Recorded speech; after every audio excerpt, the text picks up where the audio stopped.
Gustavo Entrala es socio fundador y director ejecutivo, o bueno, como le dicen ahora, CEO, ¿no? CEO, de la agencia 101, una agencia de publicidad especializada en el mundo digital y, como ellos mismos dicen en su página web, en ayudar a las marcas a reescribir su manual de marketing en la era digital. Entre ellas, pues por ejemplo, el Grupo Vocento, Metrovacesa, JB, Red Bull, Häagen-Dazs. Pero sí hay una marca de cuyo trabajo 101 ha sido reconocida en el mundo entero, esa es la de Pontifex, el Twitter del Papa, cuya implementación corrió a cargo, entre otros, de quien tengo sentado aquí a mi lado. Las cifras de la cuenta ya las sabéis, casi 12 millones de seguidores, el segundo líder mundial con más followers después del presidente Obama. Todo lo que se diga es poco de este éxito histórico de la comunicación eclesial. Al equipo de creativos de 101 se les encargó también la creación del portal news.va, que reúne en un único site los diversos organismos comunicativos de la Santa Sede, Radio Vaticana, Centro Televisivo Vaticano, Sala Estampa, etcétera, y han sido también los creadores de la aplicación para móviles de Pop-Up. Se puede decir, por tanto, que si alguien sabe cómo vender, entre comillas, la marca Iglesia y su producto, con doble entrecomillado, el Evangelio, pues ese, en esta época de la era digital, es Gustavo Entrala. Pues muy bien, muchas gracias por invitarme al iCongreso, organizado por iMisión. Y yo, de lo que sé, no es tanto de evangelización, de eso no sé mucho, ¿no? Y me encantaría escucharos a vosotros, ¿no? Y entender también, pues, qué cosas funcionan bien en la atracción hacia Jesucristo. Yo entiendo, lógicamente, que... Bueno, la verdad es que estoy esperando a ver si esto funciona. Yo entiendo... Sí. Yo estaba diciendo eso, que de evangelización no sé mucho. De lo que sí sé, o por lo menos estoy en camino de aprender y además luchando pues cada día por incorporar nuevos conocimientos, por pensar cada día más en cómo es la gente de la calle y cómo somos, cómo pensamos, cómo nos presentamos en sociedad, cómo socializamos, ¿no? Y bueno, yo de lo que sé básicamente es de cómo hacer que algo sea relevante para el público al que va dirigido. Ese es mi expertise, ¿no? Y el trabajo de un publicitario al final consiste, hay como tres pasos esenciales, ¿no?, en el trabajo de la comunicación o de la publicidad. El primer paso es entender muy bien el producto, entender muy bien a la compañía que fabrica ese producto. Hablar con su gente, entender su cultura, conocer también las motivaciones por las cuales el fundador de esa compañía puso el negocio en marcha, o sea, cuál es el valor trascendente que ese empresario ve o ha descubierto en ese producto para comenzar a venderlo, con lo cual el trabajo de un publicitario no es creatividad en el aire, no es voy a tener una idea hoy, a ver qué se me ocurre, ¿no?, sino que comienza por entender muy bien y captar empáticamente de qué se trata, qué es lo que tratamos de vender. En segundo lugar, un publicitario lo que hace es empatizar con el mercado, con la sociedad, con la ciudadanía. Y un buen creativo pasa mucho tiempo en la calle. Pasa mucho tiempo... ahora, por ejemplo, en Madrid se han puesto de moda unas mesas corridas, ¿no?, que hay en algunos restaurantes donde se puede sentar mucha gente, ¿no? Yo me acuerdo que la primera vez que fui a un restaurante con una mesa corrida me resultó súper incómodo, porque te sientas al lado de personas que no tienen nada que ver contigo. Eso yo creo que está muy de moda en Bélgica y en Centro Europa en general, ¿no?, pero aquí no se había puesto ese tipo de restaurante, ¿no?, o esa disposición en un restaurante. Entonces, una cosa que hago y que hacemos en la agencia de vez en cuando es ir a comer con un cuaderno de notas a este tipo de sitios y escuchar las conversaciones. Y no por voyerismo, ¿no?, sino sobre todo para entender dónde está la cabeza de la gente, cómo nos expresamos, cuáles son los sueños de las personas con las que uno se cruza en la calle, en el metro, etcétera, cómo expresan esos deseos, qué temas se eluden en la conversación, cómo la influencia que tiene el consumo en esas personas, cómo hablan de sus experiencias de viaje, de la familia, etcétera, ¿no? Entonces, eso lo hacemos mucho. Vamos constantemente por sitios a escuchar conversaciones y a ver qué es lo que piensa la gente, porque ahí están en su contexto natural, por así decirlo, ¿no? Y desde ese punto de vista, yo os animaría, y aquí podría venir la primera lección o la primera parte de este ensayo improvisado que estoy haciendo aquí, os animaría primero a que utilicéis las redes sociales fundamentalmente para escuchar. Una sorpresa, por ejemplo, para mí ha sido descubrir cómo piensa la gente que no piensa como yo. Porque al final, sin quererlo, pertenecemos a grupos o a nichos sociales que tienen modos de hablar similares, que se peinan de una manera similar, que visten de una manera similar, que hablan de una forma similar. O sea que la sociedad, pese a ser una sociedad muy globalizada y todo lo que queráis, ¿no? Se distribuye o se divide en tribus, ¿vale? Y cada uno de los que estáis aquí pertenecéis a una tribu o a varias tribus. No sé, yo soy creativo y entonces pues ya veis cómo vengo, ¿no? O sea que, no sé, no llevo corbata no por ser más guay, sino porque es que en mi sector no se utiliza. Entonces, como yo quiero ser tan bueno como los mejores, pues he visto igual que ellos, ¿no? O sea, con idea de empezar por ahí. Entonces, sin uno darse cuenta, o sea, sin daros cuenta, vosotros también imitáis mucho. Si yo veo, por ejemplo, que usáis un teléfono Android, ya puedo categorizaros como personas más bien techies, como quizá os hayan regalado ese teléfono Android con el contrato de operadora, o sea que no tenéis mucho dinero disponible para el móvil. Y sin embargo, cuando veo a un tío con un iPhone o una tía con un iPhone, también sé cosas de ella, ¿no? De hecho, hay una cosa muy curiosa, ¿no? Bueno, a ver si Dios quiere que venga ya de una puñetera vez la proyección. Una cosa muy curiosa, o sea, cuando entra una chica en un Starbucks, por ejemplo, yo tengo un creativo que sabe si esa chica tiene un iPhone o tiene un Android. Y I think it's coming. Y cuando eso es así, ¿no? O sea, que cada uno lleva en la mochila de la vida, pues lleva unas características, unos modos de decir, etcétera, ¿no? Entonces, nosotros, primera misión, conectar con el producto. O sea, entender muy bien por qué ese producto va a comercializarse y qué tiene ese producto de diferente. Segunda misión, entender muy bien a los consumidores. Y la tercera misión de un creativo es hacer que la verdad sea excitante para los consumidores a los que se dirige un producto, ¿vale? O sea que nuestro trabajo tiene mucho de empatía, mucho de empatía, y nuestro trabajo también tiene mucho de saber montarse encima de las corrientes de opinión que hay, de los modos de decir que imperan ahora, etcétera, ¿no? A partir de ahí, lo que tratamos es de hacer relevante, o sea, que las cosas que nosotros decimos sean relevantes para esas personas, ¿no? O sea, que empaquetemos el mensaje, empaquetemos la idea, empaquetemos la sustancia de lo que estamos comunicando de una manera que sea relevante y muy atractiva. Ese es nuestro trabajo. Yo me acuerdo que cuando la primera vez que oí la palabra marketing fue con 7 u 8 años y lo dijo mi padre en una comida. Y a mí aquello me resultaba muy curioso. Le pregunté, papá, ¿qué es eso del marketing? O sea, eso... Y me dijo, el marketing, Gustavo, es sacarle la sonrisa a la Mona Lisa. Entonces, he estado pensando durante mucho tiempo qué es lo que quería decir mi padre con eso.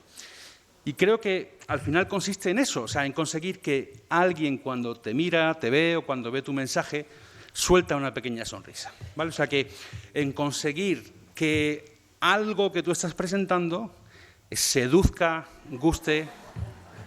¡Oh!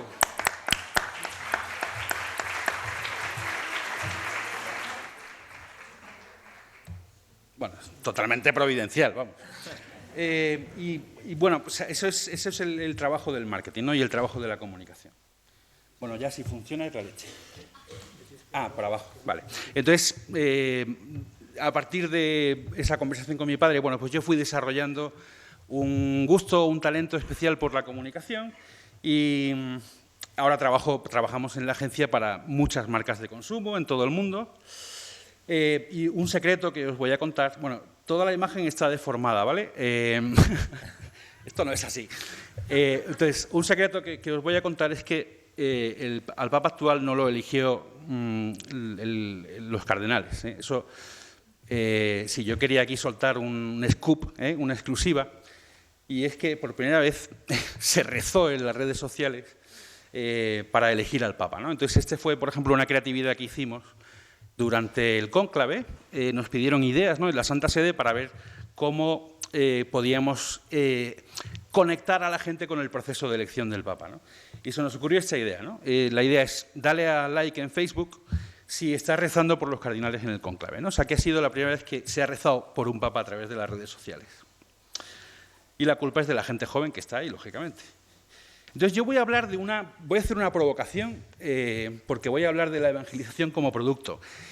Entonces, tenéis delante a un tío del mundo del marketing, del mundo de la creatividad, y sois perfectamente libres de desconectar. O sea que, porque quien más sabe sobre lo que vosotros hacéis sois vosotros, ¿no?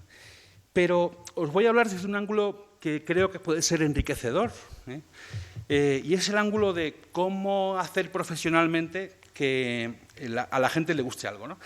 Entonces, os han hablado de oración, habéis empezado rezando, y yo diría que esa es la energía que se necesita, o sea, la energía que uno necesita para evangelizar, supongo yo, que será sobre todo captar energía del cielo, ¿no?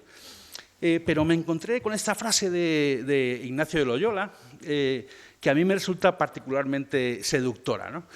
Que consiste en decir, vale, o sea, no se trata aquí simplemente de que Dios nos dé una gracia y con esa gracia seamos como autómatas, ¿no? O sea, que uno es como un muñeco que va funcionando con la gracia de Dios y ya está, ¿no? O sea, que digamos que la gracia de Dios optimiza la libertad personal, optimiza la creatividad y se basa en eso. O sea, que creo que Dios no nos deja en el mundo como si fuéramos una especie de lemons, ¿no?, que van por ahí, no, sino que tenemos libertad, tenemos dones, tenemos talentos, tenemos creatividad.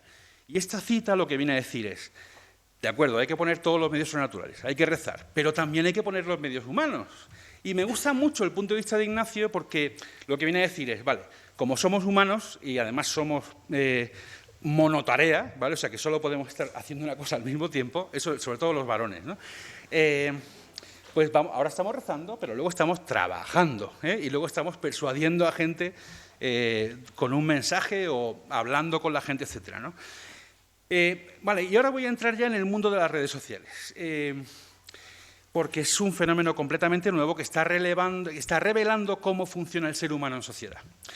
Hace poco, Pew ha hecho un estudio en Estados Unidos donde ha dibujado la forma que tienen las distintas configuraciones de red social, ¿no? O sea que cuando pasa algo en las redes sociales, o mejor dicho, ¿cuál es el mapa de nuestras conexiones en redes sociales, ¿no?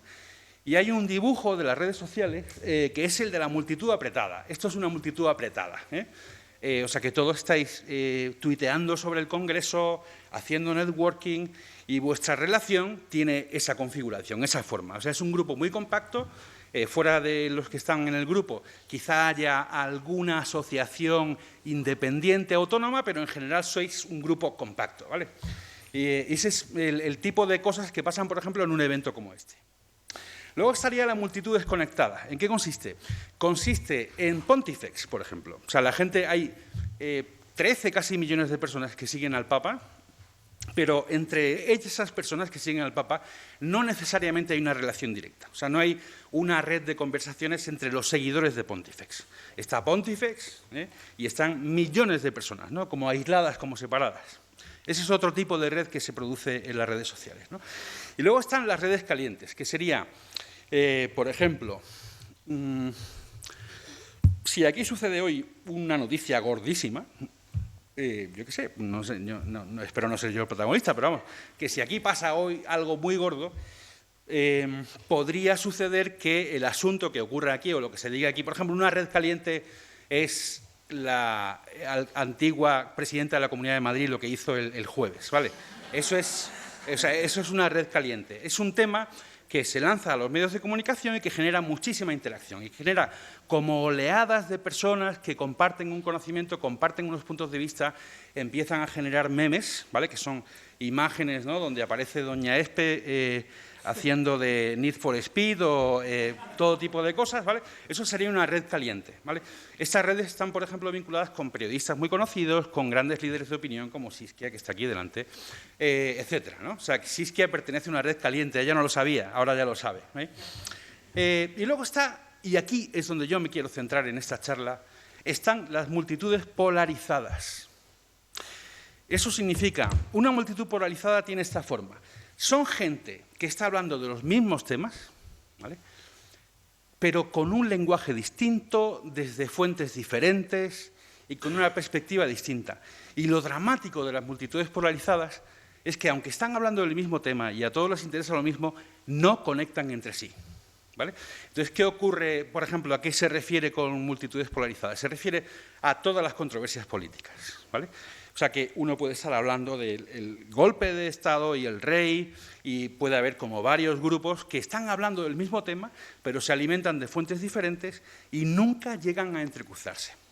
Entonces, el drama de la polarización es que separa, divide más que unir.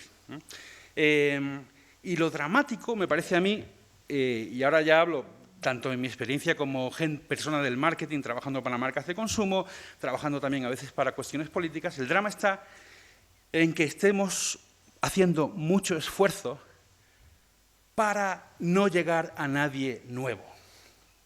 O sea, el gran drama de la comunicación o de los nichos de comunicación con mucha esencia, con mucha intensidad, con un producto muy fuerte, es que dediquen mucho esfuerzo para no llegar a nadie nuevo. Porque no existe, o sea, y hablo ya de la fe.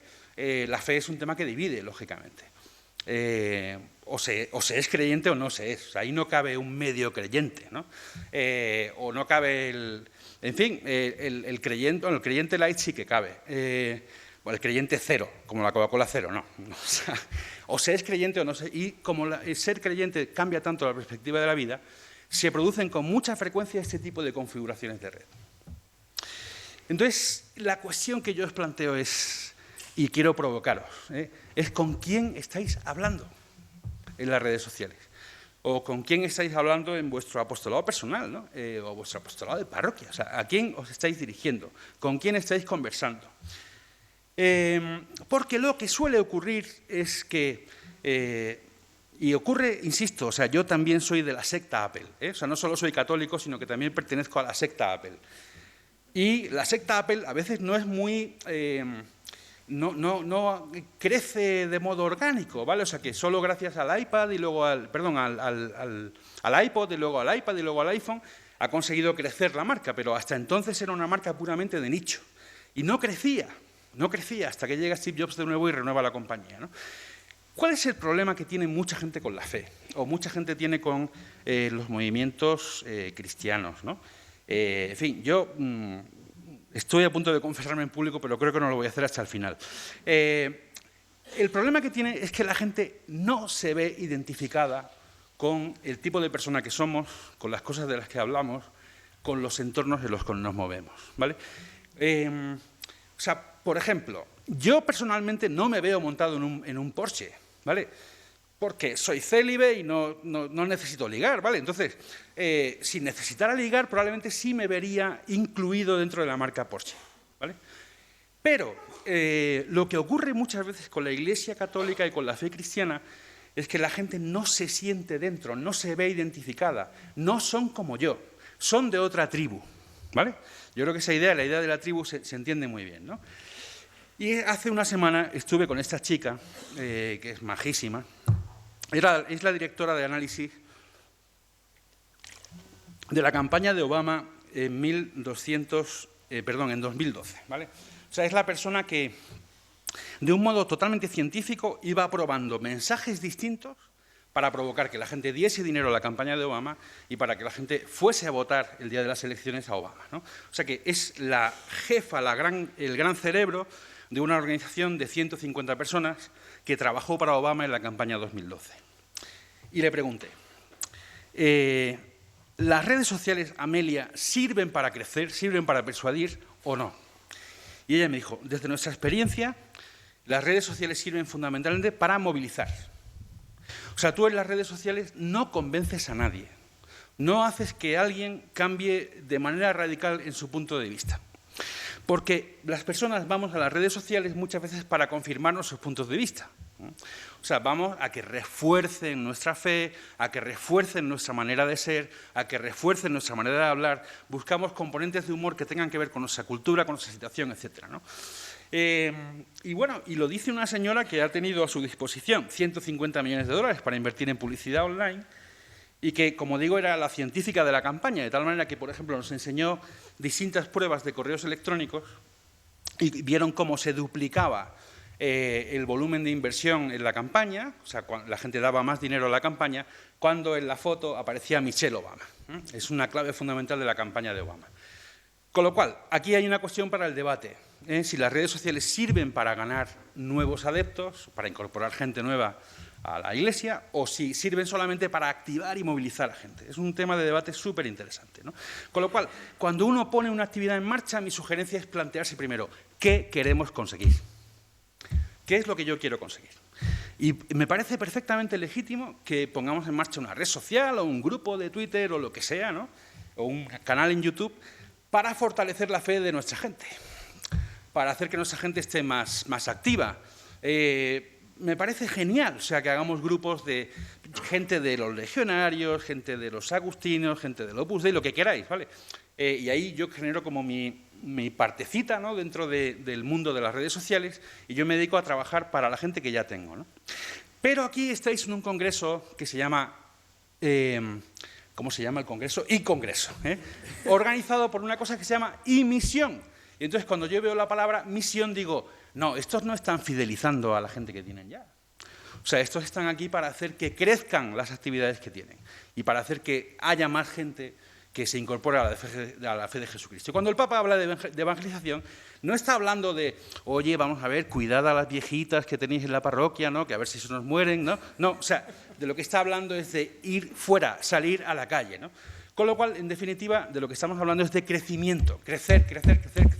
Y lo que una marca de consumo tiene que hacer, y, en fin, yo perdonad, pero voy a hablar a veces como creyente, a veces como tío del marketing, una marca si no crece se muere. Entonces, ¿qué hacemos? Pues primero, ¿qué quiero hacer yo en las redes sociales, ¿no? O sea, ¿cuál es mi misión? Y hay un libro fantástico que a mí me ha inspirado mucho y que predico mucho además con mis clientes, ¿no?, que se llama Start with Why. Empieza por el porqué. Porque el porqué es lo que fundamenta de forma trascendente la comunicación, ¿vale? Apple no existe para vender aparatos caros a un grupo de pijos, ¿vale? Apple existe por amor al diseño. Porsche no es una marca de coches para hacer que la gente ligue con más rubias, ¿no?, al mismo tiempo. O sea, Porsche es amor a la automoción, amor a la velocidad, amor al riesgo, ¿vale? O sea, que hay valores en toda marca y en toda comunicación que subyacen a la actividad que uno genera finalmente, ¿vale? Con lo cual, yo creo que la Iglesia, vamos, voy a decir algunas barbaridades y en presencia de Monseñor Munilla, que espero que cuando llegue el momento de que la Iglesia me amenace con la excomunión, él me interceda y ayude. Entonces, la Iglesia no está para que haya más gente que vaya a misa. O sea, yo creo que el objetivo de la Iglesia no es ese. La Iglesia está para... Bueno, no sé para qué está la Iglesia. En fin, o sea, yo no me voy a arriesgar a decir para qué está la Iglesia. Pero bueno, algo intuiremos, ¿no? Entonces, ¿por qué es importante empezar por el porqué? Por definir el porqué. Porque en función del porqué vendrá el modo, los métodos, el lenguaje, vendrá después. Pero yo tengo que tener muy claro por qué hago lo que hago. Y luego vendrá lo que hago en sí, ¿vale? O sea que si yo estoy intentando que los punkis del barrio de Chueca oigan hablar de Jesús, pues ahí ya tengo el porqué. Y luego me vendrá, bueno, pues tendré que poner una oficina cerca de Chueca, tendré que ir de vez en cuando por allí, a conocer a la gente, ¿no? O sea, luego viene el cómo y el qué hace uno, ¿no? Las actividades en sí, ¿no? Entonces, ¿qué es lo que hace un católico? ¿Qué es lo que hace un religioso? Ahí veo que aquí hay muchos religiosos y religiosas y os envío un abrazo enorme desde aquí arriba. Pues lo que hace una persona que tiene una misión dentro de la Iglesia o que se siente particularmente identificado con el mensaje de la Iglesia, no es ser un meapilas, con perdón. No es ponerme bajo la falda del cura, ¿no?, y que me dirija. tenemos que encontrar fórmulas para decir lo que hacemos que resulten entendibles y que resulten atractivas, ¿no? Y yo pensaba, qué gran valor tiene enseñar a rezar, qué gran valor tiene formar a gente en los colegios, formar a grandes profesionales, desarrollar talentos. ¿Cuándo se ha dicho que la Iglesia está buscando el desarrollo de talentos individuales, ¿no? Hacer que haya excelencia en los matrimonios y excelencia en la vida familiar. Yo no estoy para decirle a la gente que no puede divorciarse o que no puede casarse con un tío. O sea, yo estoy aquí porque quiero que en el mundo haya más matrimonios y más familias que sean excelentes, que estén en otra liga. Luego, estamos formando a las siguientes generaciones de cristianos, ¿vale? Que ese es un reto que me parece apasionante, porque no se trata sin más de que yo, bueno, pues me consuela ir a la parroquia, me consuela mis oraciones personales, individuales. No, es que todos tenemos una misión. O sea, si nosotros no estamos activos en el apostolado, pues esto acabará cerrando. Este garito acabará cerrando, ¿eh? O sea, porque, en fin, yo creo que Dios no consentirá que cierre, pero ahora estamos en la cosa humana, ¿vale?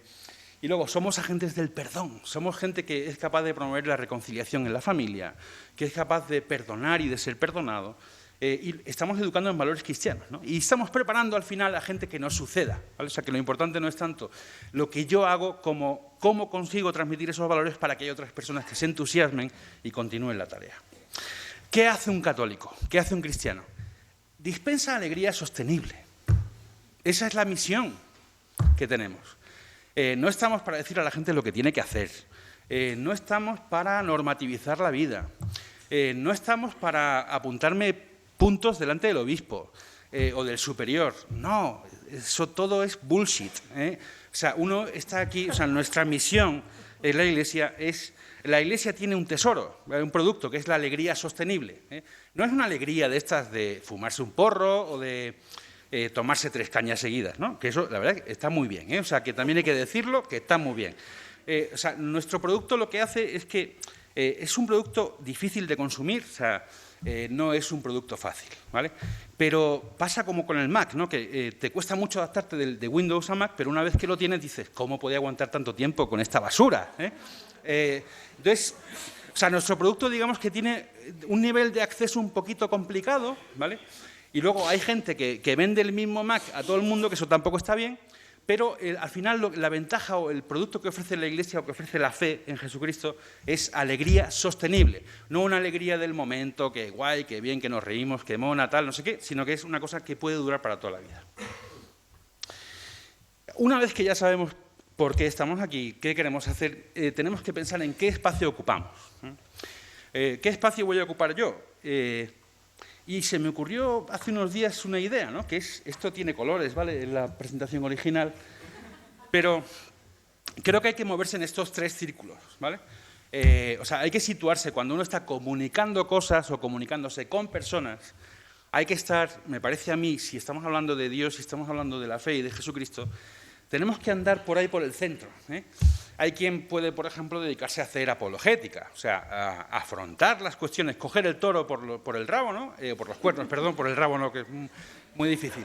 Bueno, pues coger el toro por los cuernos y decir, vale, voy a afrontar este tema que se está planteando ahora, relativo a la situación de la pobreza en España. Y voy a intentar elaborar respuestas o elaborar preguntas, como decía esta mañana Espadaro.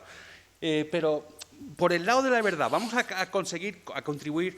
Por ejemplo, el otro día leí un informe interesantísimo en el New York Times donde se veía cómo las familias que eran practicantes, o sea, que iban frecuentemente a la iglesia, tenían muchas más garantías de permanencia en el matrimonio que las familias que eran creyentes pero no iban a la iglesia.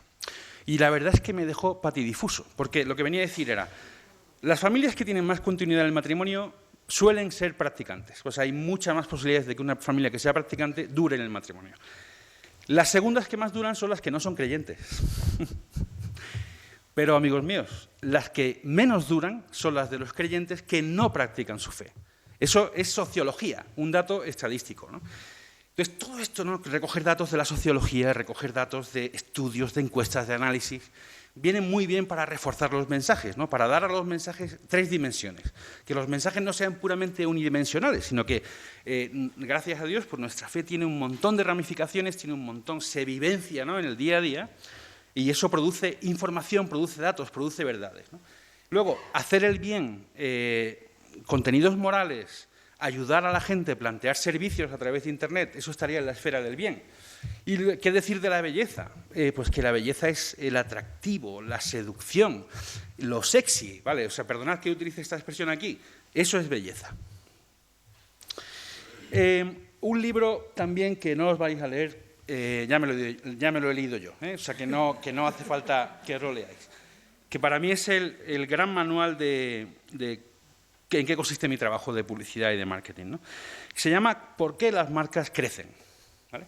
Entonces, lo que viene a decir este libro, que es una investigación muy empírica de los mercados, de los productos, etcétera, viene a decir 3 cosas, ¿no? La mera fidelización no hace crecer. O sea, de tal manera que cuando Coca-Cola lo que busca es que sus consumidores actuales sigan comprando Coca-Cola, la compañía no crece. Segundo, crece quien expande el espacio mental y los espacios físicos. ¿Qué quiere decir esto? Que crecen las marcas que están o tienen más sitio en la cabeza de la gente, ¿vale?, porque son recordadas, conocidas, queridas, o porque tienen más puntos de distribución. O sea que una parte importante del éxito de Coca-Cola es que está en todos lados. O sea que Coca-Cola llega cada día a, no sé, 150.000 puntos de venta en España, ¿no? O sea que en la medida en que un producto está más disponible, se vende más. Y en la medida en que un producto está en nuestra cabeza, está más presente, se vende más. Y esto confirma la tesis de Agustín de Hipona, de que en esto del apostolado, si dices basta, estás perdido. O sea que en el momento en el que uno se dedica a proteger a su gente y a cuidarla y tal, no crecemos. ¿Cómo crecemos? Vale, esa es la gran pregunta, ¿no? ¿Cómo crecemos? ¿Qué hacemos para crecer? Me encantó Evangelium Gaudium. Me encantó por decenas de motivos. Pero uno de ellos fue porque fue la primera vez que yo vi a un papa expresar el concepto de la segmentación de mercado, ¿vale? O sea, cuando el papa habla de buscar a la gente, de atraer a la gente a la Iglesia, establece en un momento dado de la Evangelium Gaudium varios niveles y varios tipos de mensajes, ¿no? Habla de volver a conectar con las familias que iban a la Iglesia pero que han dejado de venir. Habla de gente que se considera creyente y además su fe enriquece su vida, pero que no pisan la Iglesia más que una vez al año. O sea, el Papa ahí lo que está haciendo es segmentar, hablar de segmentación. Porque yo no me puedo dirigir a todo el mundo de la misma forma y porque no puedo tener con toda la sociedad el mismo objetivo, ¿vale? Y si no segmento, pues lo que ocurre es que soy como alguien que está proclamando compra, compra, compra, pero no sabe quién soy yo, no conoce mis circunstancias, ¿no? Con lo cual lo considero completamente ajeno a mí, ¿vale? Por eso no es lo mismo lanzar la Evangelium Gaudium, ¿vale?, y expresarse como hace el Papa en una carta, que es una carta apostólica, es una exhortación apostólica. No es lo mismo eso que un post que encontré el otro día en Facebook que hablaba de los 20 gestos memorables del Papa Francisco, ¿vale? No es lo mismo un documento de casi 100 páginas donde el Papa se expresa con mucha profundidad y ese documento va a llegar a muy poca gente, ¿vale?, que los gestos, las 20 fotos del año del Papa Francisco. El primer documento va a un tipo de persona, o sea, que segmentamos el mercado y decimos, vale, pues yo segmento el mercado y digo, a ver, para los munillas del mundo, para los sacerdotes, para la gente más activa, ¿vale? Pues a esa gente yo le tengo que formar y le tengo que dar como el producto bueno, o sea, el producto pata negra. Pero luego hay otros niveles de consumo, ¿vale? O sea, no es lo mismo el producto que le tengo que dar a una persona, pues que a lo mejor no lee, hace mucho que no practica, y en este post, por ejemplo, de lo que se trata es de conectar con la simpatía de la gente. O sea, el Papa cae bien, cae simpático. El otro día me decía una señora en un hospital, me decía, mire, el problema del Papa Francisco es que es muy mayor, porque tenía que haber sido elegido antes, ¿no? Con lo cual hay como varios niveles, varios tipos de mensajes que tenemos que preparar, ¿no? Y eso lo saben muy bien los asesores de comunicación de los políticos, ¿no? O sea que al final tú sabes que una persona solo va a captar una frase del mensaje, ¿no? Espe es terrible. O sea, Esperanza Aguirre es un personaje de cuidado. Y no nos dedicamos a investigar el tema porque no podemos investigar el tema, no tenemos tiempo de investigar el tema. Con lo cual, cuando yo troceo mi mensaje o lo segmento, tengo que lanzar distintos lenguajes, ¿vale? Distintas fórmulas. Y a cada paladar hay que darle unos nutrientes, ¿vale? O sea, que no puedo darle la misma comida a una persona que va todos los días a misa, ¿vale? Y que tiene una formación y que lleva 30 años vinculado con la Iglesia Católica. Yo no puedo darle a esa persona el mismo mensaje que le doy a alguien que no ha oído hablar del bautismo, no ha oído hablar de la primera comunión, no sabe nada de la Iglesia, ¿no? Y tampoco puedo dar por sentado que esa persona me está entendiendo cuando hablo. No puedo, eso lo dice el Papa muy claramente. ¿Y qué ocurre a veces con los sitios religiosos o con los mensajes religiosos? Que es un producto que canta mucho. Ay, a ver si consigo expresarme bien porque no quiero... O sea, es un producto que se está expresando en un lenguaje, con una estética y de una serie de formas culturales con los que la gente no conecta a día de hoy. ¿Vale? Otro problema también que hay veces, ¿no? Hay que medir la dosis, ¿vale? Porque la religión, en mi opinión, yo aquí estoy soltando un montón de opiniones personales, que luego me gustaría debatir, a ver si hay tiempo y conseguimos debatir un rato. La intensidad con la que se habla o con la que se trata el tema de la religión o el tema de la fe. Pues hay que medir la dosis, porque a veces hay gente a la que le encanta, no sé, pienso por ejemplo en mi madre, que es una santa, ¿no? Y que o sea, no le vale con Info Vaticana, Info Católica, News.va. O sea, mi madre está todo el día enchufada al Papa Francisco, ¿vale? Pero no todo el mundo es como mi madre. Puede haber... bueno, gracias a Dios, que la quiero mucho.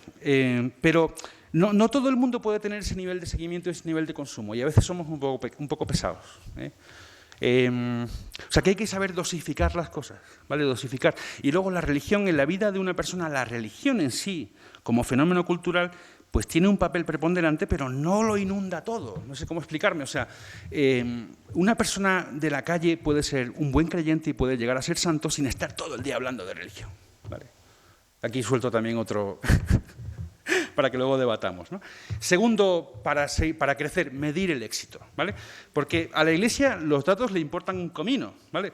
Pero no podemos dejar de medirlos, ¿eh? O sea, no podemos dejar de mirar si las cosas que hacemos, en comunicación en concreto, que además en Internet todo es cuantificable, pues tenemos que ver cómo nos va.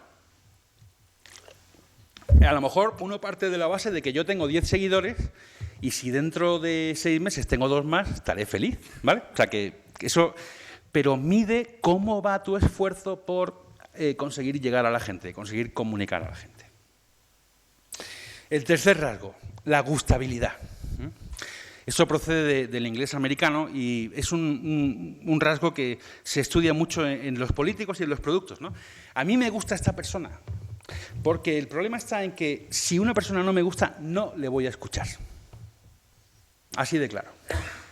Si un político no me gusta, no me mola, no le voy a escuchar. Y ya puedes decir luego lo que quieras, puedes tener un mensaje precioso, pero si no me resultas atractiva como persona, si no conecto contigo, puedes saberte la suma teológica de memoria, que es que me da igual. ¿Okay? Entonces, hicieron una prueba en los años 80, cogieron a un bebé y lo pusieron delante de una imagen de Ronald Reagan, del presidente. Sabéis que era un presidente que fue actor antes, ¿no? Y el bebé sonreía. Y eso explica en gran medida por qué fue un presidente tan popular. Yo querría haber hecho la misma prueba con el Papa, pero me he encontrado con esta foto tan estupenda. Uno mira la cara del Papa y a un bebé, un niño pequeño, como esta niña tan guapa, ¿no? Pues se le ilumina la cara. Entonces, no sé muy bien qué podemos hacer para gustar más, ¿no? Yo no sé, pero sí creo que hay que desarrollar una sana autoestima, ¿eh? O sea, desarrollar una sana autoestima, porque si uno no se mola a sí mismo, pues tampoco va a molar a los demás, ¿no?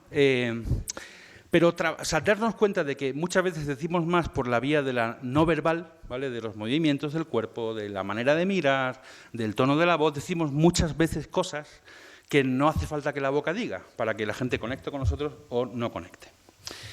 Y en ese sentido vuelvo a repetir esta idea, ¿no? Hacer que la verdad sea atractiva, hacer que la verdad sea excitante. Igual que a un niño no le soltamos un filete crudo, ¿vale?, para que se lo coma, sino que le damos un potito que tiene los sabores que a él le molan, que puede hacer una buena digestión con ellos, etcétera, ¿no? Pues hay que hacer que la verdad sea atractiva. Yo creo que ahí estamos todos recibiendo todos los días muchas lecciones del Papa, ¿no?, de cómo hacer que la verdad sea relevante, en primer lugar, a mi vida personal, y en segundo lugar, que me guste.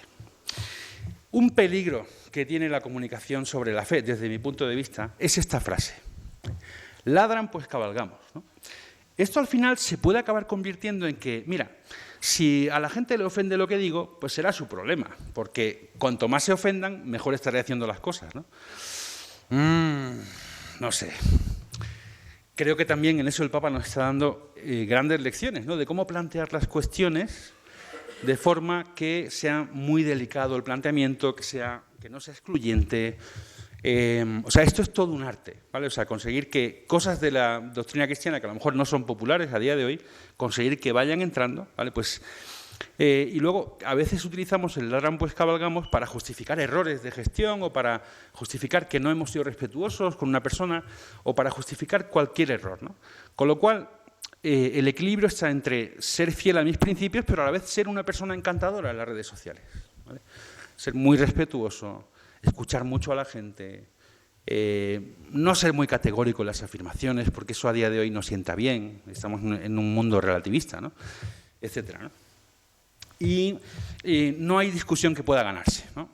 O sea, uno ve a esta chica, la pobre, que rezamos por ella, ¿no?, de Femen, y yo creo que esta gente de Femen no está consiguiendo ganar muchos adeptos, ¿no?, porque es un mensaje tan radical, tan ofensivo, tan agresivo, que no creo que estén consiguiendo mover mucho a la opinión pública, ¿no? Y en general, la agresividad no suele ser un buen aliado de la comunicación que llega o de la comunicación que funciona. Cuarto punto, empatía, esencial, entender a la gente. Y para tener empatía hay que salir fuera, como dice el Papa. Es muy difícil entender a una mujer que se ha quedado viuda hace 18 años, que tiene 4 hijos, si uno no se ha puesto en su piel, ¿vale? Fue una chica una señora que me encontré en el hospital hace una semana también, ¿no?, con la que hablé con una cierta profundidad, ¿no? Es muy difícil hacerse cargo de las circunstancias de esa persona, ¿no? Y a veces los que somos usuarios de Apple, los que somos creativos, los que sois sacerdotes, las que sois religiosas, sin quererlo, estamos viviendo en una especie de burbuja. Y que es una burbuja, vamos, estupenda, o sea, es fantástico, ¿no? La burbuja es un sitio en el que se está muy bien, se está muy cómodo, uno se entiende con la gente sin tener que dar muchas explicaciones, la gente sabe cómo soy yo y por qué soy así, pero necesitamos, para poder hablar a la gente de hoy, necesitamos salir fuera, o sea, necesitamos entender cómo hablan, entender cómo piensan, entender cómo se expresan, etcétera, ¿no? Y eso requiere salir fuera, ¿no? Y esta frase la vi esta mañana en Twitter y me gustó mucho. Dice, la zona de confort, que es como ese área, ¿no?, en el que uno tiene ya unos hábitos muy asentados, se relaciona con una gente muy concreta, tiene unas rutinas diarias de coger el metro, la línea 6, ir hasta no sé dónde y volver, Vale, esa zona de confort es un sitio guay, ¿vale? O sea, se está muy bien en la zona de confort. O sea, hay gente que cuando tiene que viajar lo pasa muy mal, ¿vale?, porque está muy a gusto en su casa, en su barrio, etcétera, ¿no? Pero nada crece ahí, ¿vale? O sea, para crecer hay que salir fuera. Y estoy hablando como si hablara a directores de marketing de grandes compañías, ¿eh?, y a sus vendedores. Les diría un mensaje muy similar, ¿no? Porque, aunque el tema de la fe a veces nos enfrenta y nos aísla, ¿vale?, porque eso lo hemos vivido todos, ¿no?, que cuando una persona cristiana revela su identidad cristiana en la sociedad de hoy, pues muchas veces se siente excluida. Es así. Sin embargo, queda todavía en el alma de las personas un 99% de cuestiones que tienen en común, ¿vale? O sea que, a ver, yo si he votado cuando era pequeño al Partido Republicano, por ejemplo, mi padre es del Partido Republicano, imaginaros que vivo en Estados Unidos, la gran tentación sería pensar que los demócratas son distintos, ¿vale?, que los demócratas tienen menos pelo, se les cae antes que a mi padre, que tienen un planteamiento vital absolutamente distinto al mío. Eso no es verdad. O sea, con cualquier tribu social, con cualquier persona podemos conectar mucho en cuestiones muy profundas, ¿vale? Y lo que hace que las personas sientan atracción y confianza hacia nosotros es que haya valores comunes, que hay cuestiones que son comunes, ¿no? Y por eso me encanta esta pregunta que le hacen al mayor vendedor de coches del mundo, ¿vale? Que es un tío que vive en Chicago. Y le preguntan, ¿qué hace para ser el mayor vendedor de coches del mundo? Y la respuesta es, pensar constantemente en los objetivos de mis clientes. ¿Qué quieren conseguir? ¿Buscan una cuestión de estatus al comprarse un coche? ¿Buscan el crecimiento de la familia, que tenían 3 hijos y ahora tienen 4, entonces hay que venderle un coche nuevo? O sea, que lo que hace que uno conecte y persuada es conectar mucho con los objetivos de las personas. Y yo creo que con la fe cristiana podemos articularla o expresarla de tal manera que estamos conectando con las necesidades más profundas de la gente, ¿vale? Y que la Iglesia, el Señor, pues tiene soluciones para todo, para cualquier situación, para cualquier persona. No conozco a nadie que afronte un matrimonio queriendo divorciarse a los 3 meses. No conozco a nadie que quiera quedarse embarazada para matar a su hijo. O sea, no, eso no sería ser humano, ¿no? Y San Pablo lo expresa muy bien, y vuelvo otra vez a hacer el viaje hacia el Evangelio, ¿no? Hacerse todo para ganar a todos, ¿no? Y sin embargo, corremos un riesgo, ¿no? Que es el de juntar la fe con cuestiones puramente culturales que no tienen nada que ver con la fe. Y eso también lo dice el Santo Padre en la exhortación apostólica. Dice que a veces llevamos como una mochila con la fe que no tiene nada que ver con la fe. Pienso que, por ejemplo, en esos círculos que he puesto antes de la verdad, la bondad, la belleza, no he visto por ningún lado la política. Ni si el presidente Aznar era un sinvergüenza o el presidente Zapatero era el mayor canalla que ha tenido España, que a lo mejor sí, no lo sé. No estaba la política, ¿no? Hacerse todo para ganar a todos. Esto es una muestra de empatía en la Catedral de San Patricio. Están renovando la fachada de la catedral con una inversión enorme, están pidiendo dinero a todo el mundo. Esta catedral está en la Quinta Avenida, está en Nueva York, y Nueva York es conocida popularmente como la ciudad que nunca duerme, ¿vale? Y eso tiene como su toque frivolillo, ¿eh? O sea, la ciudad que nunca duerme es juerga permanente, siempre hay cosas pasando, y fijaros cómo la diócesis de Nueva York coge ese mensaje y lo abraza, ¿eh? O sea, en la ciudad en la que nunca duerme, todo el mundo necesita un lugar para rezar. Perfecto. Eso es empatía, eso es creatividad, eso es conectar. O sea, que me está diciendo a mí que soy un tío de Brooklyn, que soy un pelao, que tengo una vida miserable, que hago lo que puedo, que, yo qué sé, pues tengo 1000 miserias, ¿no?, en mi vida humana, pero soy de Brooklyn, ¿vale? Y soy de los Dodgers, de fútbol, o de béisbol, perdón. Y me está diciendo, ¿tú estás bien como estás? La ciudad de Nueva York es guay como está, ¿vale? Es estupenda, pero conecto con esa realidad de cómo se siente la gente de Nueva York y la elevo. Quinto tema, quinto punto de vista para crecer, ¿no?, para desarrollarse. Hay que tirarse a la piscina. O sea, es necesario el riesgo, ¿no? Y me decía el otro día un psiquiatra que muy inteligente, al que le grabaría cada charla que tengo con él, la verdad. Me dijo, mira, Gustavo, la mayor plaga que hay en la sociedad actual es que la gente tiene miedo a mostrar su intimidad. ¿Por qué se rompen tantos matrimonios? Porque la gente tiene miedo a revelar su identidad. ¿Por qué la gente no triunfa en los trabajos o no se asienta bien en los trabajos? Porque tiene miedo a revelar su identidad, a revelar lo que siente, lo que piensa realmente, ¿no? ¿Y por qué hay tanto católico timorato o, en fin, como metido debajo de la mesa, ¿no? Pues porque nos da miedo revelar nuestra identidad personal más profunda, da miedo revelar la intimidad. Y sin embargo, si sabemos hacerlo con prudencia, estamos provocando la confidencia en la gente. O sea, que si uno revela sus propios fallos, sus propios deseos, sus propios sueños, es más fácil conectar con la gente, ¿vale? Sin embargo, si somos personas que estamos soltando un mensaje constantemente, ¿no?, y no mostramos nuestra alma interior, es más difícil que conectemos, ¿no?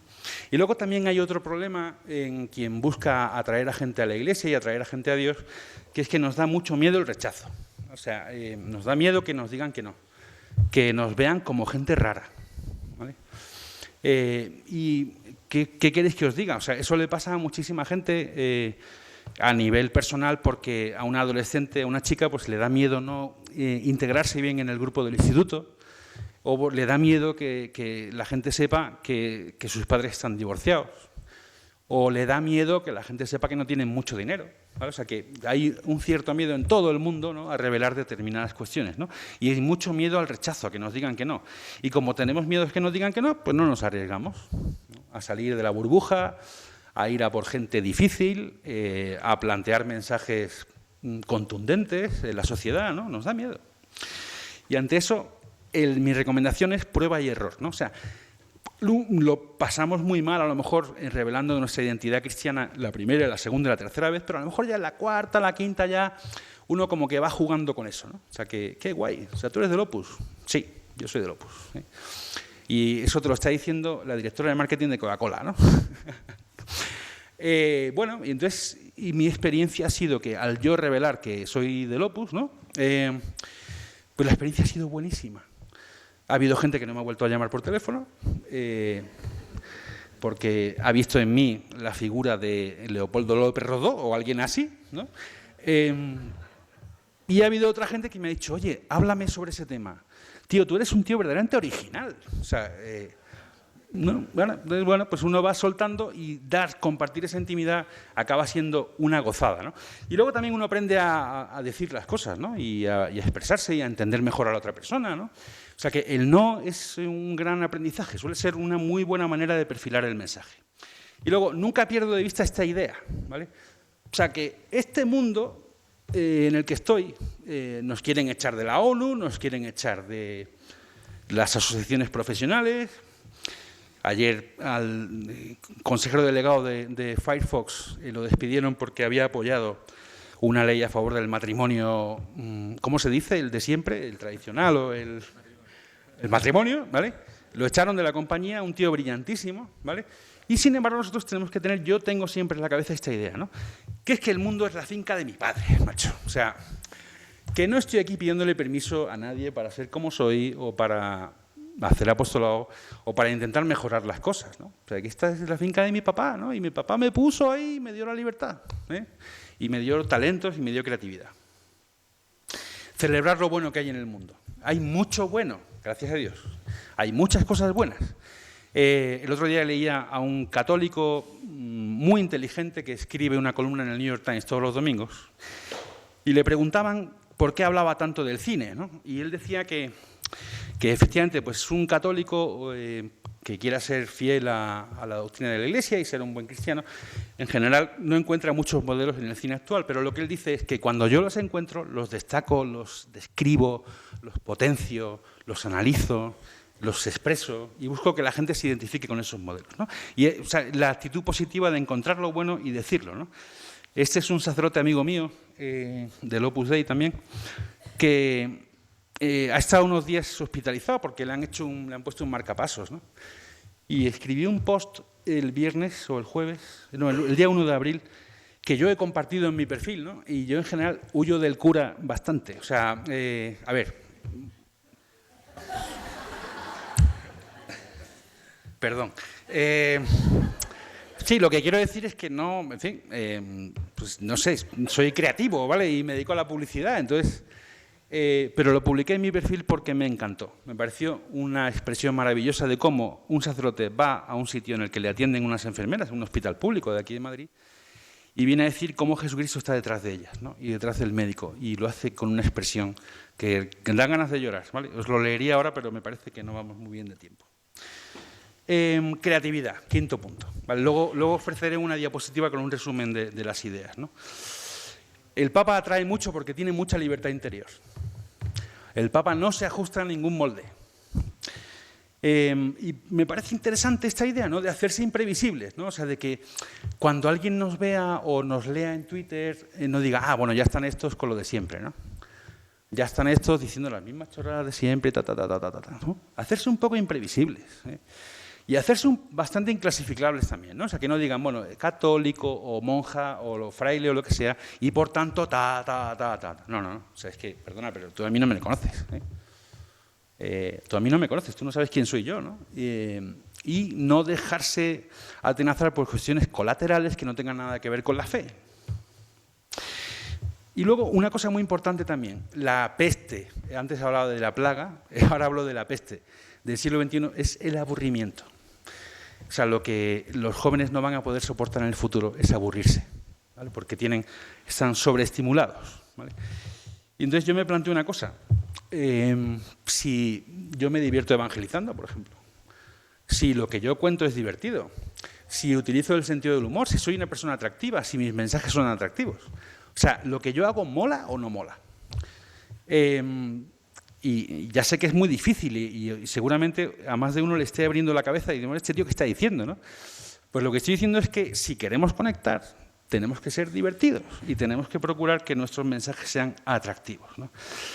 Una cosa que a veces se echa en falta también, ¿no?, en el mundo eclesiástico es la falta de vitalidad, ¿vale? Que las actividades a veces están tan programadas, tan controladas, tan previstas, ¿no?, que aquello no tiene ninguna vida, ¿eh? O la falta de participación, ¿no? O sea que muchas veces nos planteamos, o yo me planteo, a ver cómo le suelto a este amigo mío esta loncha, para ver si viene conmigo a rezar un rato y no sé qué, ¿no? Pero a lo mejor lo que tendría que estar planteándome es ¿qué hago con esta persona? ¿Qué servicio le puedo pedir a esta persona? ¿Qué servicio de atención de enfermos? Yo qué sé, de lo que queráis, ¿no? O sea que más que soltar la loncha, ¿no?, y esperar a que la gente reaccione, pues tendríamos que estar haciéndoles partícipes de las cosas que a nosotros nos llenan el corazón. Y esa frase tan buena, ¿no?, de Juan Pablo II, de expertos en humanidad. Es muy difícil conectar con una persona que va de perfecta por la vida, ¿no? Y también es muy difícil conectar con una institución que vaya de perfecta por la vida. Y en ese sentido yo creo que tanto Juan Pablo II como luego Benedicto XVI, como el Papa Francisco, están transmitiendo al mundo el mensaje de que la Iglesia está hecha de hombres y de mujeres, ¿no?, y que esos hombres y esas mujeres pecan. Por tanto, para relacionarse mejor en las redes sociales, admitir los errores propios, revelar un poquito de la intimidad, hacerse preguntas, plantearse dudas, ¿no?, que uno tiene, no ser absolutamente categórico, ¿no?, como si fuéramos un catecismo cuando hablamos, y luego utilizar el sentido del humor. Qué importante es eso para conectar con la gente. No sé, o sea, pensad, por ejemplo, ¿qué cosas tenéis en el WhatsApp ahora? ¿Qué cosas os han llegado durante el día de hoy? ¿Os ha llegado el artículo 13 de la Suma Teológica? ¿O os han llegado gracias, ¿no?, que hasta llegan a agotar, ¿no? Sentido del humor, súper importante. Esto fue lo que pasó. Bueno, esto es un vídeo que no me da tiempo a enseñar, ¿no? Y, por tanto, ¿cómo crecemos? Crecemos segmentando, ¿vale?, diseñando productos distintos para gente distinta o propuestas distintas para gente distinta, midiendo el éxito, practicando o mejorando nuestra gustabilidad o el atractivo de los mensajes, desarrollando empatía, saliendo fuera, saliendo de la burbuja, arriesgando y aplicando en la medida de nuestras posibilidades la creatividad, ¿no? Y, por último, volver al porqué constantemente. Volver constantemente al porqué, por qué hago esto. Y saber redefinirlo, porque la evolución de mi misión evangelizadora va madurando con el paso de los años y se va perfilando, ¿no? Yo creo que ahí, me voy a tirar de la moto, pero ahí hay una parte de la vocación personal, ¿no? O sea, cómo yo hago, no hago evangelización igual que mi querido obispo Munilla, ¿no? O sea, tenemos una misión distinta, él y yo. Y cada uno aplica su creatividad, su temperamento, su forma de ser a lo que hace, ¿no? Muy bien. Me parece que yo o corto ya o me... Vale. Entonces, vale. Voy a enseñaros dos cosas antes de terminar. Esto es una exclusiva mundial. Entonces, yo lo que os pediría es que no hicierais fotos, ¿vale? O sea, que a lo que os voy a enseñar ahora. Estamos en el streaming. Bueno. Díselo a los que están en casa. Bueno. Saluda a mi público, ¿no? Es la nueva versión de la Pop-Up. Vengo a hablar de mi producto, lógicamente. Esta versión se ha empezado, la semana pasada estuvimos en Roma y ya se está trabajando en ella, ¿no? Es una versión que contiene muchas de las sugerencias que han ido haciendo los usuarios. Se ha descargado, la versión inicial, la que hay ahora, tiene 600.000 descargas, que no está nada mal, y esperamos que esta segunda tenga todavía mucho más éxito, ¿no? Entonces, os la enseño un poco. Quería tener ese detalle porque esto no lo ha visto nadie, o sea que Es una exclusiva total, ¿no? Va a cambiar la estructura de los menús, el contenido que vemos en la pantalla va a ser infinito, ¿vale? O sea que si uno va bajando titulares o fotos o vídeos, eso sigue sin final. Se va a poder cambiar el idioma en cualquier punto de la aplicación, ¿vale? Que era una cosa que habían pedido muchos usuarios. O sea que yo en cualquier contenido voy a poder cambiar de idioma.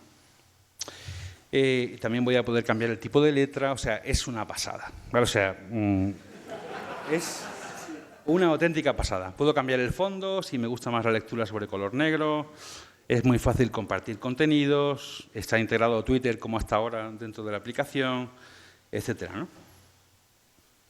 Este va a ser un poco el aspecto, ¿no?, que va a tener. Bueno, y otra cosa que os quería presentar también es una idea que he desarrollado con mis sobrinos de entre 7 y 12 años, ¿vale? Que un día me dijeron, oye, ¿por qué no le regalamos a la abuela un rosario, ¿no? Grabado por nosotros, ¿no? Entonces lo hicimos en Navidad y me gustó tanto la grabación que habían hecho con un iPhone que la hemos editado profesionalmente y está en Spotify, ¿vale? O sea que hay un rosario ahí rezado por niños que es una maravilla, que se reza solo el rosario, la verdad. Y me parecía también interesante acabar, ¿no?, un día como hoy, que es sábado, acabar hablando de algún tema relativo a la Virgen en Spotify, ¿eh? Pues nada, esto es todo. Muchas gracias.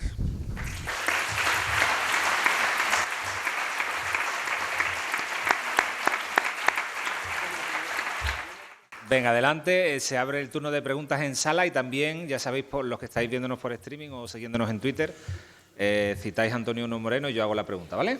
Así que adelante en la sala, alguno de los presentes. Si no, leo, porque ya tenemos varias intervenciones por aquí. Bueno. Dice aquí, por ejemplo, Nando, dice, ¿puede ocurrir al trabajar tanto el cómo vender nuestro mensaje que olvidemos su fuerza y vida propia? Sí, hay un riesgo ahí. Yo veo un riesgo que es la búsqueda de la popularidad personal. O sea, confundir el mensaje con mi persona en concreto, ¿no? O sea, que yo en realidad lo que esté buscando sea mi propia popularidad, porque aparezco en televisión, porque salgo mucho en la radio, porque tal, más que comunicar el mensaje, ¿no?, o la persona de Jesucristo. O sea, la búsqueda de la popularidad personal me parecería un riesgo, ¿no? Otro riesgo sería también que a base de empatizar tanto, pues uno acabe contagiándose de lo malo. O sea que, pero también dice el Papa una cosa, o sea, dice, joder, o sea, si salimos a la calle y hacemos cosas, pues de vez en cuando nos meteremos una torta, ¿no? O sea que, en fin, que yo creo que en parte también hay que contar con eso, pero no quedarse como diciendo, bueno, no quedarse cortado, ¿no?, por miedo a que me vayan a pasar cosas, ¿no?, que vaya a salir a la calle y se me choque un coche o lo que sea, ¿no? O sea que ahí está la cosa, ¿no?, el riesgo de la libertad, en fin, es un temazo. Pero sí que me parece que a veces podemos buscar mucho la notoriedad personal. Iván nos dice también, nos ha explicado la segmentación, ¿no se dejaría siempre algún grupo excluido del mensaje? Bueno, depende de la segmentación que uno quiera hacer, ¿no? O sea, que si yo voy a ir a por un núcleo de personas o por unas circunstancias personales de una serie de gente, o voy a intentar entrar en debates públicos o lo que sea, pues ya ahí estamos definiendo un público concreto. Y no hay por qué intentar ir a todos, ¿no? O sea, yo creo que en parte un profesor mío de la Facultad de Comunicación decía que las revistas para todos son revistas para nadie. O sea, que al final, si tú intentas hacer que tu mensaje sea entendido por todo el mundo y compartido por todo el mundo, pues probablemente acabes siendo un Frankenstein, ¿no? O sea, que no tiene... con lo cual, no tener miedo a ser específicos, ¿no?, y a seleccionar. Ese es mi consejo. Venga, Susana. Buenas tardes. Me gustaría que nos hablaras de Pontifex, cómo nace Pontifex, de quién es la iniciativa, cómo fueron las gestiones, quién gestiona ahora las cuentas. A ver, las cuentas las gestiona un equipo de personas que hay en la Secretaría de Estado del Vaticano. Hay 2, 3 personas que hacen un poco de selección de los mensajes, ¿no? O que hablan directamente con el Santo Padre para definir, o sea, escoger cosas que él ha dicho o cosas que él le interesa que se difundan o cosas que él escribe. O sea, él escribe algunos tweets a mano, ¿vale? Y los pasa al equipo. O sea, que hay un core, ¿no? Un núcleo de gente que hace un poco la estrategia así de qué vamos a contar hoy, mañana, pasado. Y luego hay un equipo de traductores, ¿no? Porque cada tweet hay que traducirlo al latín, al alemán, al portugués, etcétera, ¿no? Esa es la estructura. Y luego el papel de 101 ahí es que cada 2 o 3 meses más o menos vamos allí, he estado la semana pasada, y les ponemos… Claro, el tema de las redes sociales tiene una particularidad y es que hay que estar súper al día, porque como te quedes un poco atrás, te has perdido, ¿no? O sea, Facebook está cambiando todos los días las cosas, Twitter está cambiando todos los días, ¿no? Con lo cual, ahí nuestra misión es ir a Roma de vez en cuando y ponerles al equipo que gestiona la comunicación del Papa, pues ponerles un poco al día de lo que está ocurriendo, ¿vale? Y luego, el origen de Pontifex es un primer tuit que hizo Benedicto XVI en el 29 o 28 de junio de 2011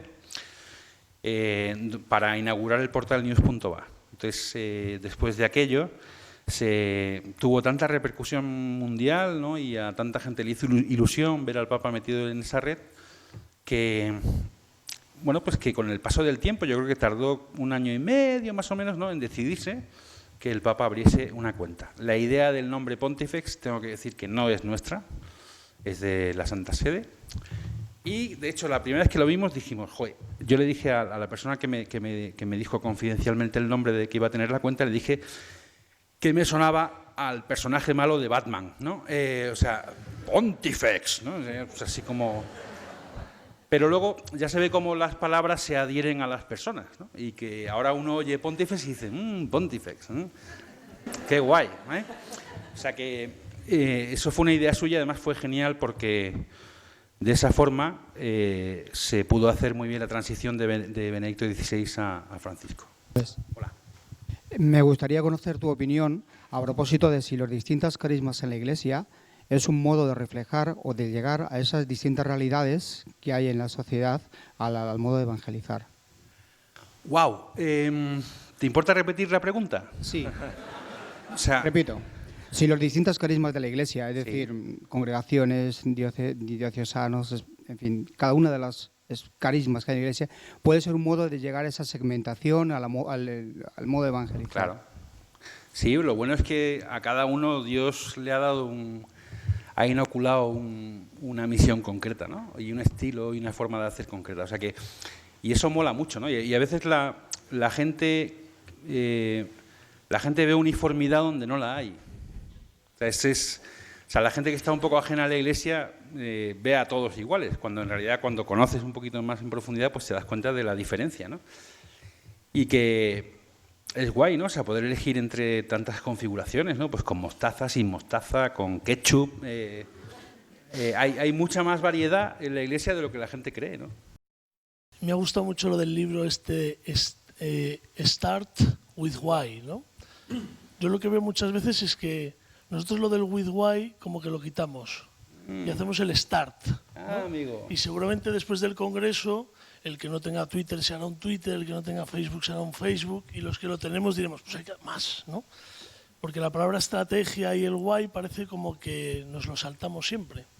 ¿Qué nos podrías decir? Decir, bueno, pues paremos, ¿no? ¿Cómo empezar? Antes de start, ese why, ¿cómo...?